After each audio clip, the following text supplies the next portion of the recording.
to EdTalks, brought to you by Eli, powered by Panopto. In this podcast, we bring you insightful conversations with industry leaders and experts exploring the latest trends and strategies in learning, development, and EdTech. I'm your host, Inna Horvat, and today we are joined by Quinn, PhD, a recognized leader in EdTech and learning experience design. Clark has authored several influential books on learning, including works on games for learning, mobile learning, and learning science. In this episode, we'll explore transformative EdTech trends, from AI's rise to key lessons from both successes and failures.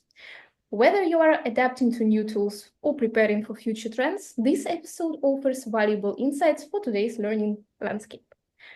Hello, Dr. Quinn. It's a pleasure to meet you here, and I'm getting a little bit anxious because, just as I mentioned, when I was transitioning from teaching, your books were the ones that I heavily relied on. So it's a very special episode for me, and it's a pleasure to see you today. Well, thank you very much. Pleasure to be here, and welcome to everybody, and Happy New Year. Yeah, Happy New Year. That's the first episode of today of 2025. However, we started as usual from rapid fire questions. This is the same set of questions that we ask every speaker of ours and summarize the replies by the end of the season. So first question, what book or resource can you recommend on L&D or educational topics? You mean besides my own? What books do I recommend? There's a number that I think are really good. I have a list of books and reviews on my site. So if you go to About and Readings, you will see that. But just some off the top of my head, I think Julie Dirkson's books, first, Design for How People Learn, does a really nice job of interpreting learning science into practical terms. And her more recent one, Talk to the Elephant, addresses the issues about why your learnings won't work, even if you follow this learning science, and what to do about it. Make It Stick by Brown, Roediger, and McDaniels, not necessarily in that order, is a good translation of what research says about learning. So it's written by some academic researchers, but translated. They worked with a journalist. One of them is not an academic researcher, and produced some good suggestions and helpful understanding. There's a whole suite of books. The Extended Mind by Annie Murphy Paul I like, because it talks about the thinking outside the head, which we tend to ignore so much, and yet is part of our cognition as well. One of the post-cognitive realizations we have is that learning isn't all in our head. First of all, we're not formal logical reasoners, but also it's not all in our heads. It's distributed through our body and in the world as well.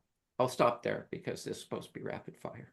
Oh, next question is, who do you recommend following and inviting to this podcast from L&D experts? People I recommend, Matthew Richter, my co-director of the LDAs, works with Tyagi, and they just came out with a book about their work. And he's widely read in a number of areas, including leadership development and ethics and other issues. So he's quite interesting. Nigel Payne recently did a book on his research about organizational learning, about going beyond just, creating courses and thinking about what does it take for organizations to become effective learners.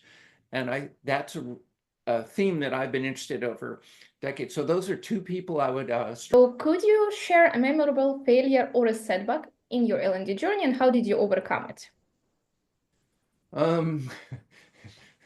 Well, one of my failings is I'm not necessarily always diplomatic. I tend to speak what I think is appropriate, whether that's contextually diplomatic or not. So I came back from an academic position, took up an industry position in the US as a way to return. Family reasons, we wanted to come back. And I joined a startup that had a great mission. I was security oriented, I was an academic. And it sounded really good, but I forgot about ego and greed. So I ended up being an independent. And that has ended up, the way I coped is I became a consultant, because I wasn't getting hired and I needed to feed the family. And fortunately, I managed to stumble through, and by knowing the background of cognitive science, I've been able to apply that to organizations that don't have that awareness over the subsequent years. And so it was a change in lifestyle is the way I coped with that particular situation. Yeah, thank you for this story. But moving on, what question must be asked on a job interview for L&D specialists? I like the one you said. Tell me about how you dealt with a failure. Another thing is talk us through a design you did and why you made the design decisions you did. Too often people present portfolios of work they've done without annotating the thinking behind it. And it's really important to unpack that, to recognize, is somebody just following a process, or are they actually going in and thinking about the underlying learning and how to fine tune the experience? And ask also about any testing. How did they test it and refine it rather than just, if we build it, it is good. That mentality is really harmful in our industry and holding us back in many ways. Absolutely. And I think we'll discuss it a bit more in the context of EdTech and its implementation later on. And lastly, if you had to give just one piece of advice for someone who is starting their career in L&D, what would that be? I will immodestly suggest that it's absolutely make sure you understand, you know how our brains think, work, and learn. You can't really make adaptations, listen to new research, evaluate technologies, or prescribe the best solutions if you don't understand what works. And you can't then work well with partners to get a learning experience that's actually impactful instead of just it looks shiny, people like it, it doesn't have any impact. And so to me, that would be the most important thing we could do to improve that output. Yes, thank you for that. With that, rapid fire is summed up. Moving on to the main topics of our discussion, which is, of course, EdTech. And it feels that for the last 5 years, we've seen it all: VR, AR, LXP, and now AI. And I do love the expression that we are overestimating the short-term effects and underestimating the long-term. So especially in the context of AI, it's probably a bit too early to make solid conclusions, but it's safe to say that some conclusions from EdTech advancements can be already made. So judging from your expertise, what trends in EdTech, in your opinion, have had the most transformative impact on corporate education in recent years? In recent years, I would go actually, if I can, I would go back quite a bit. In the early days of EdTech, it was complex. You didn't have authoring tools and you had to sort of hand code, and it took teams, some people who knew how to program, some people who knew how to design, and they brought all these different expertises together.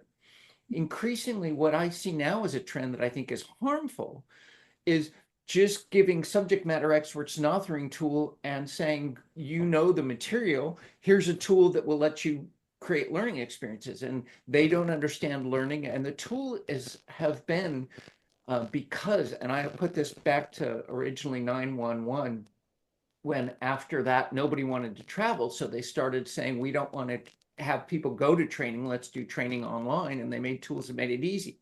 But they took the bad training, and it was about, and this has continued since then over the subsequent decades, where they've made it easy to put content online and add a quiz and believe that that's equal to learning, because they don't really understand learning science. They've been seen school, which is a lot of information dump, a knowledge test, which doesn't lead to any outcomes. I don't know why we do that either, but that's a whole different story.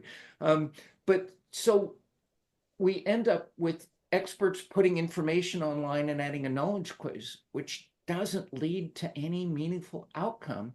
You might get people liking it, but it's not going to lead to any change in behavior. There's this myth that we're logical beings, and if we are given new information, we'll change our behavior, and that's just demonstrably not the case. So I love that we're having all these new technologies, virtual reality and augmented reality and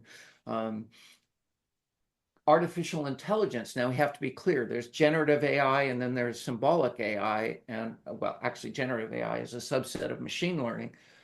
And all the excitement of late is about generative AI, and yet it can be a useful adjunct. But I guess one positive trend I would want to pull out of this is that the realization that it has limitations may make us focus more on thinking about augmenting our own intellect, letting technology do what it does well and let us do what we do well, And the whole can be greater than the sum of the parts if you understand the roles that each play. Having it, using it just to do faster and cheaper bad design that we're already doing isn't a good idea. But using it to augment us is a outcome I'm seeing some dialogue about as a result of this enthusiasm, and I hope that takes root and spreads. Yeah. So human in the loop. Am I right? Well, yes, absolutely. Human in the loop. Technology is a partner, not a replacement. Absolutely. For rote, mundane tasks, absolutely. But the creativity, there's that meme that says, I don't want AI. I don't want to be doing laundry and dishwashing so AI can do the art and the music. That's backwards. Yes, I know that one. That pretty sums it up. Pretty much sums it up. Yeah. So I'm not sure that it's quite right for a host to have a favorite question, but just as you mentioned the failures ones, right? So from the rapid fire questions, I think that it's particularly insightful in terms of EdTech as well. So we can learn not just on successes, but I think that in L&D we tend to not mention our failures that much. So with that in mind, could you share an example of the time when EdTech both failed and succeeded in delivering expecting outcomes, and what can we take? What can we learn from those experiences? Okay. And as a underlying principle, we don't measure. When we do measure, we have a much better chance of having an impact. And I'm not talking about measuring, do people like it? And Salas et al. Did a study and found that there's the correlation between what people evaluate a learning experience and what its actual impact is about 0.09. That's zero with a rounding error. That's no correlation, which means that people's assessment and its actual impact is, and there's evidence of this. In fact, for a negative case, an interesting case to use, they did a study of teachers in the Southern California. I won't go any more specific than that. And they actually managed to collect data about impact. And they found that well-regarded teachers by their fellow teachers and by the students sometimes even hurt their learners, their ability to increase year by year, because what was popular and pleasing wasn't necessarily effective. And people who are less effective, less appealing, may be more effective because they're actually putting more rigor into the design. And I remember a known instance where somebody at the end of the semester, and I'd had this design and there were some hiccups in the implementation. Basically, they gave me twice the number of students that was recommended for an online course. But at the end, they said, at first, I didn't know why you were having us do these assignments this way. But at the end, when we finally got to this final learning theory and the later learning theories, I realized you were doing that for a deliberate reason. And that's exactly the type of thing you'd like. That was a good outcome in my mind, is that they were doing things and they weren't understanding why, which is not quite right. Fair enough. I perhaps should have explained that, but I wanted them to uncover it. And they did uncover it at the end and recognize it. And that's a positive outcome. I have over time found, so I ran a workshop and I used a particular case study to have them workshop throughout the course of the day. And I got some complaints about, why did you choose this one? Why was, couldn't you have done this? Couldn't you have done that? So the next time I explained at the very beginning why I used that particular case study. It was something everybody knew and it was simple enough. And I also had a real world case study to line up with it so they could see how what we did aligned with what they were doing. All the complaints went away. And there's something to be said about making our pedagogy transparent so that not only can they see why we're doing what we're doing and therefore not complain, but then they can take it on board as well and become self-improving learners. And we don't think enough about learning to learn. And we don't assist that. We don't teach it. It's not taught in K-12. It's, in higher ed, they say, oh, we develop higher. No, it's like the old game. Carmen, where in the world is Carmen Sandiego? They said, oh, it taught you geography. No, it taught you how to use an almanac. And the same way, higher ed requires you to use critical thinking, but it doesn't ever teach you it. And in some ways, it's a filter for that. And then we don't do it in organizational learning as well. So I realize I've gone a bit astray perhaps from your original question, but I think that what works and what people like aren't well correlated. There's a lesson there, and that making our pedagogy transparent has been proven to be a valuable exercise as well. Yeah, thank you so much for these examples. And I think it's so important to reflect on them and understand how to move forward based on that. And moving on a little bit. So as I mentioned, I've transitioned from teaching to instructional design 5 years ago, and reflecting on how tech has reshaped my day-to-day activities within short 5 years, I understand now that transitioning journey would have been different if I were to do it right now. So with talking about this, what is the best way for someone who is a newcomer to L&D to familiarize themselves with EdTech, do it in an ecological, organic way, and without feeling overwhelmed, because there is, well, many solutions right now? Well, I have a general approach that I think is relevant to this audience as well. And that is that you should figure out what you want to do and then figure out how tech can enable that. Before, you don't want to start tech first. So figure out, what is it I want to do? Do I want to have richer conversations? Do I want to have more exploratory environments? What is it that I think is the particularly important component? And then how can technology augment that? It can provide the ability for asynchronous communications through a discussion board or social media. It can, you can make a more exploratory environment by actually building a little simulation or an interactive activity. How can people experience this themselves? Well, you can make a branching scenario, but start with what your learning goal is, and then look for the technology and track people who play with technology. I like Christy Tucker when she talks about, she's arguably the person who most continues to proselytize the value of branching scenarios. And she continually talks on her blog about her experiments with it, her abstracted principles. Track people who are using these technologies in interesting ways. So Debbie Richards on virtual reality, maybe Marcus Bernhardt on artificial intelligence, or Stella Lee, or Lori Niles Hoffman is a really good person to follow for EdTech. And so experiment, so you understand the core affordances. Think about what it is you want to do, and then what technology can help, and then go out and explore that. See what people have to, who know about that, have to say about it. Find, and our colleague Harold Yarkey talks about personal knowledge mastery, and one of his principles is continually be, not just set up feeds from people who are interesting, but be continually evaluating them. And so to find the people who are talking about the tech you need to use, you may need to sample some more people and go, okay, these two people talk about it in ways that are more relevant and comprehensible to me than these other people. I'm going to remove these other people and focus on them and see if they are referring to anybody else I should add to my list. So it's a continual process.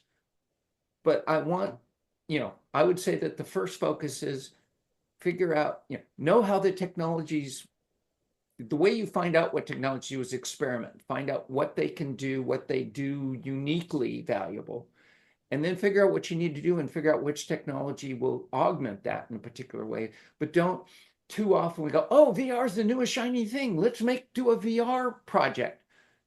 And I don't know about you, you may not be old enough, but back when Second Life was a thing, it was this virtual world you could go in. And I went to an event in Second Life, and it was a PowerPoint presentation. I didn't need the overhead of Second Life to be able to do a virtual webinar. It was just nuts. Don't just use technology because you can. Be mindful about what it can do well, find its boundaries, and then when you do real things that matter, make sure you use the right technology for the job.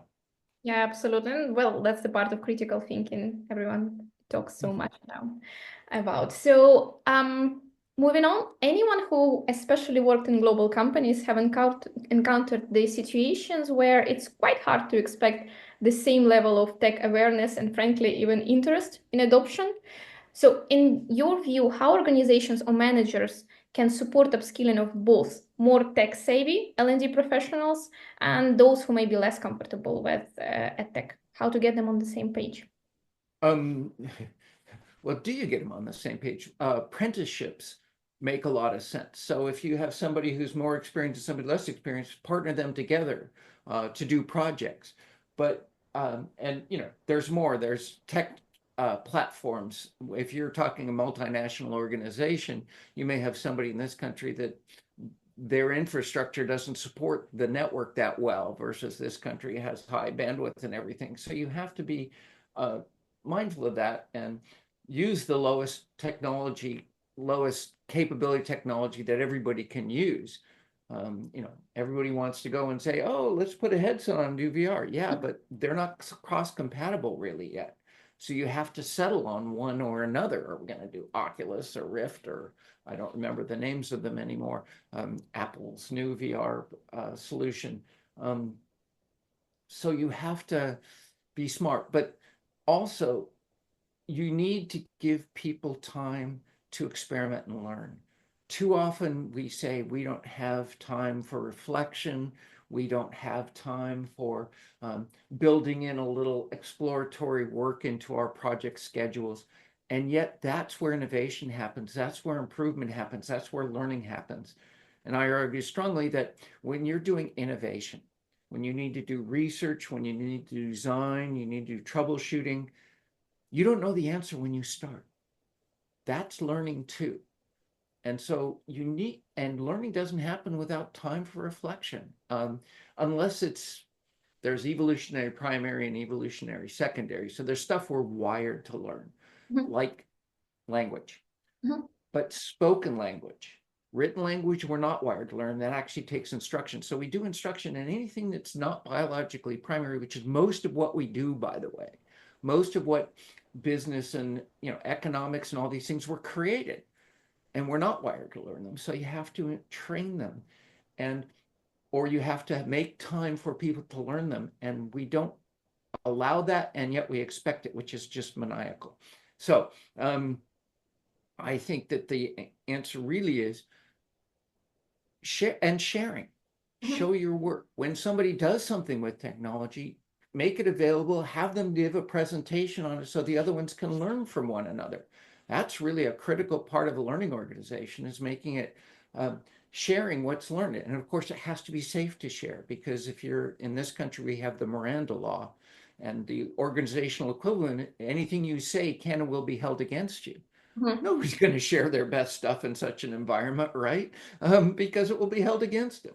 So you need to make it safe to share, and then people will share, and then those people who aren't as aware can learn from those who are, a more natural way. Making apprenticeships, mentorships is sort of a very is useful, but it's very inter interventionist. I made up making up a term, but the But it's clear what you mean. yeah, but the idea is so much that just do that informally as well. If you get people sharing and start creating it, you should do a pre-mortem before a project to say what, this we did this project and what failed, why, and then you go back and make sure that's not why it fails. But then a post project sharing of what you did, why you did it, what the constraints were, so everybody hears that learning, and taking time for that leads to better outcomes overall. There's a reason Google gave a day to their people to work on Google related projects that weren't specific to their task. And that's because overall it leads to better outcomes. Yes, yes, it's super interesting to listen to you. Unfortunately, we have to move to another topic, but I would have, I think, 10 more follow-up questions. However, we've still got two questions to cover. So one moment I wanted to mention is Dr. Philippa Hartman recently released a very intriguing study suggesting that learning goals are already better crafted by professional skills in prompting AI tools rather than writing them manually. So this certainly saves times, but there is a kind of a tendency, and you could see that sometimes professionals adopt tech too quickly without properly integrating it into the processes and without this thought behind of learning science, of course. So it's fair to say that, well, ChatGPT learning styles still suggesting, I think everyone talks about that as well. And with that in mind, do you think there is a risk of technology overshadowing foundational instructional design principles? Oh, that's never going to happen. Not only is there a risk of it, there's far too much evidence of it. I question whether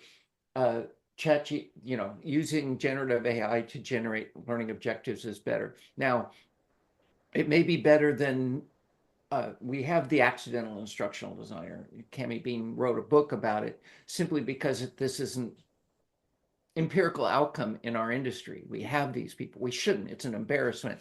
But it was a useful book because this is the case. So if you have people who don't really understand objectives writing it, maybe a generative AI can do a better job.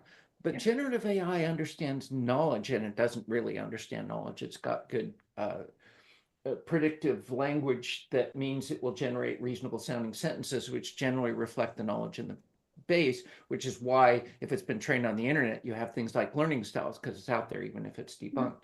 But it focuses on knowledge, not performance. It doesn't necessarily understand context. And so I would worry that it might create learning objectives that are knowledge objectives, but I would worry about it creating actual performance objectives. I suggest the role of the instructional designer is to at least overview those objectives that come out, make sure they are about performance that will impact the organization. The difference is, can you understand what the word anabolic blood pressure testing means? Or can you actually administer an anabolic blood pressure test on a patient? And too often we err on the side of the former, and I'm afraid that AI is likely to generate those sorts of knowledge objectives instead of the performance objectives. So your question was, is there a worry about it overshadowing? Yes, as I mentioned before, we get excited about a new technology and we go and use it. The way to preclude it, in my mind, I was actually able to predict the problems with Second Life because you looked at its core affordances and recognized that what it does is it's great for immersive 3D with other people, which is valuable in certain instances. You really need that. You may need immersive 3D because you need to understand the spatial relationships, or it's a great way to handle scales other than real life. So if you want to explore a molecule, you have to go into a virtual world to explore it because you can't shrink yourself down that small in the real world. And the same way, exploring extremely big things like outer space, again, you would need to create a simulation, and these tools can make that much easier. But if you don't need to understand the spatial coordinates, it's far better. Doom was an incredibly engaging game, and it was only 2D version of the world, but you were cognitively immersed and you still built that understanding. So don't overuse the technology if it doesn't actually provide a benefit relative to the cost. And that's the mistake we make with overenthusiasm and taking a step back and experimenting and evaluating, but not putting it into practice when it matters until you understand what its benefit is and are very clear about the objectives you're trying to achieve is a really important component.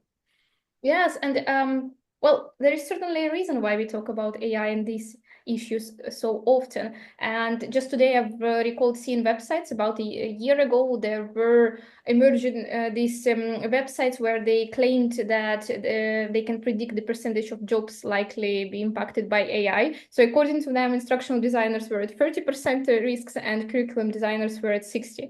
And these figures are ridiculous, but they reflect, I think, this almost unspoken concern about the role of technology and AI in particular in shaping the way our industry and businesses operate, frankly. So that leads me to my final question. What role do you see AI playing in EdTech 5 years from now, and how should you professionals prepare for it? Well, I've learned never to predict the future. I heard somebody speak and say, yes, you follow the trends, but there's always the unexpected twist that means your predictions are off. Instead, I talk about what I would like to see.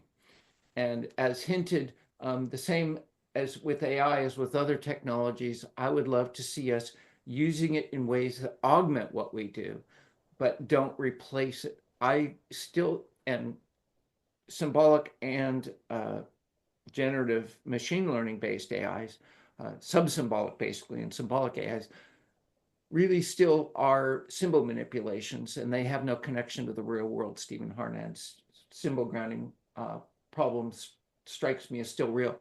So that means that we shouldn't trust it to know what to do for people, but we can use it in powerful ways to support us.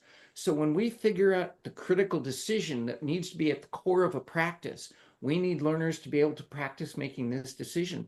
Then coming up with scenarios where that decision may make sense. AI can generate a whole bunch of possible ones, and we can go, oh, I hadn't thought of that one, and that one's better than the ones I'd thought of. I'm going to use it. And, and we want to spread the context. It can be a partner in thinking. It can summarize things, although if it's summarizing an area you don't understand, you should have somebody else review it because it might make mistakes. We have hallucinations. We're going to reduce those. But they come naturally, at least in generative AI. And because it's a predictive tool and it's only going to be as good as the base it's based on, and the internet clearly isn't a good basis and for a variety of reasons. So we may be able to give it a better basis. Like, I'm still waiting for Wikipedia to make an arrangement with somebody that they can use that as a basis instead of anything else, because at least it's been collaboratively built to be a bit more rigorous than the AI as the internet in general, or other things. But I worry about the IP issues, like if you're using everybody's stuff and not remunerating them. If you're using my books or my blog or anything, I haven't seen anything from that yet. There's evidence that that's happening. And I don't think taking people's work for free and using it as a basis to make money is fair. But I do see AI being a good partner. I continue to think of augmenting us with technology as the way to go. And I think the core thing that instructional designers will continue to have a role is figuring out core performance that needs, doing the analysis up front that says, this is the performance gap we have, this is the root cause, and in this case, it's a skill gap. And to address that, we need these core decisions. I expect people to continue to be the ones who have to do that because they understand performance, but they can be augmented by knowledge. AI can help you pick good sources. It can take your language and improve it. It can come up with scenarios, and it can even become a partner in a dialogue. So for learners needing to work on interpersonal skills, instead of trying to have a person there, they've used branching scenarios and a variety of things. You can be able to create chatbots that will be interlocutors with you, but you will want to strongly test and ensure that it's not corruptible. Right now, we have a lot of evidence that these AIs can be corrupted to do bad things or say bad things. And you create a new game. Way back when we were designing educational computer games, and one of the things they tried to do when you had an open field text, you wanted to allow people to say things. But they wanted, kids were doing this in educational computer games, and they would like to say dirty words because that's what kids do. So they started writing filth filters that would preclude the kids from learning to play these dirty words, say these dirty words. Well, that just created a new game that was called Beat the Filth Filter. And you could never write a filter that was as clever as a kid in trying to find a way to say something naughty. So we want to make sure, if you build these chatbots, you have to make sure that they don't create a new game that says, can I get it to do evil things instead of do the learning goal? Now, there's a whole bunch of other contextual factors about how do we actually make the learning meaningful, so they get that using the chatbot is a valuable component of exercise of their time, so they don't want to play that game. But that's a separate issue. We just need to make sure that we are being ethical and appropriate in our use of technologies so that we're not throwing them And I'm happy to use technology to replace rote work that people shouldn't be doing, but I want to allow people to choose the work that they can and should be doing, where they get to be creative, and use AI as an augment for that, not as a replacement for that, as a way to put people out of work. I think that there is no universe where there is a better summarization of our episode. Very, very big thank you to Dr. Quinn for sharing your expertise with us today. And that wraps up today's episode of EdTalks with Dr. Clark Quinn. And we hope that you found his insights on EdTech, learning and experience design, as valuable as we did. If you're interested in learning about Eli AI video power generation platform, be sure to check out the links in the description field below. And thank you for joining us. We'll see you next time on EdTalks.